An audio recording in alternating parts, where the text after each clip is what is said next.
જય જિનેન્દ્ર, હું અમીષા અને આજે હું આપ સૌ માટે લાવી છું સ્નેકી આઈડિયાઝ.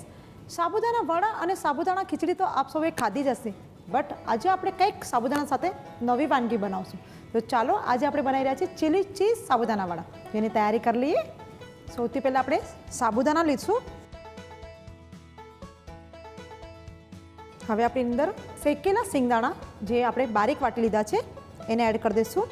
ફ્રેશ કોરિએન્ડર એડ કરશું. હવે આપણે અંદર સ્વાદ પ્રમાણે સોલ્ટ એડ કરી દઈશું. થોડી ગળપણ માટે આપણે અંદર સાકર એડ કરશું. થોડું ખટાશ માટે લીંબુનો રસ એડ કરી દઈશું. આની અંદર બાઇન્ડિંગ માટે બાફેલા કાચા કેળા એડ કરશું. હવે આપણે એને બધું હાથથી મિક્સ કરી લઈએ. આપણું આ સાબુદાણાનું આઉટર લેયર તૈયાર થઈ ગયું છે. અને હવે આપણે જે બનાવી રહ્યા છીએ ચીલી ચીઝ સાબુદાણાવાળા, તો ચીલી ચીઝનું જે સ્ટફિંગ છે એ તૈયાર કરી લઈએ અને આપણે થોડી વાર માટે સાઈડમાં મૂકી દઈશું. સો હવે આપણે ચીલી ચીઝનું સ્ટફિંગ તૈયાર કરશું.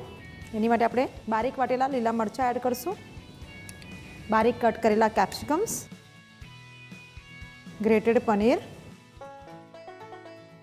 Process cheese. હવે આપણે અંદર આ જૈન શેઝવાન સોસ એડ કરશું. સ્વાદ પ્રમાણે સોલ્ટ એડ કરશું. હવે આપણે આને મિક્સ કરી લઈએ. સો આપણું આ ચીલી ચીઝનું જે સ્ટફિંગ છે એ પણ તૈયાર થઈ ગયું છે. આપણે સ્મોલ સાઇઝના બોલ બનાવી લઈશું, બિકોઝ આપણે એને સાબુદાણા વડામાં સ્ટફ કરવાનું છે. સો આ સાઇઝના આપણે બધા ચીઝ બોલ બનાવી લઈએ. સો આપણા ચીઝ બોલ અહીંયા તૈયાર થઈ ગયા છે. સો આપણે થોડું હાથમાં ઓઇલ લઈ લઈશું. બે હાથમાં પ્રોપર એને લગાવી લઈશું.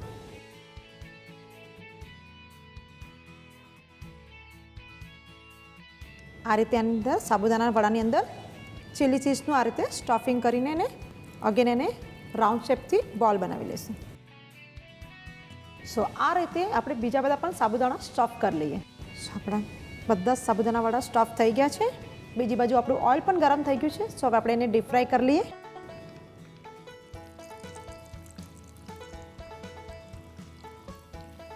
આપણા ચીલી ચીઝ સાબુદાણા વડા સરસ ગોલ્ડન અને ક્રિસ્પી થઈ ગયા છે. તો આપણે એને કાઢી લઈએ. જલ્દીથી આપણે ગરમા ગરમ સાબુદાણાને સર્વ કરી લઈએ.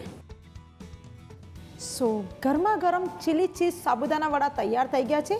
ડિફરન્ટ છે અને નોર્મલ સાબુદાણા વડા કરતાં તો ડેફિનેટલી કંઈક અલગ છે. તો જલ્દીથી આ રેસીપી ટ્રાય કરો. આપ સૌને અગર અમારી રેસીપી ગમે છે તો એને લાઇક, શેર એન્ડ સબસ્ક્રાઈબ કરો.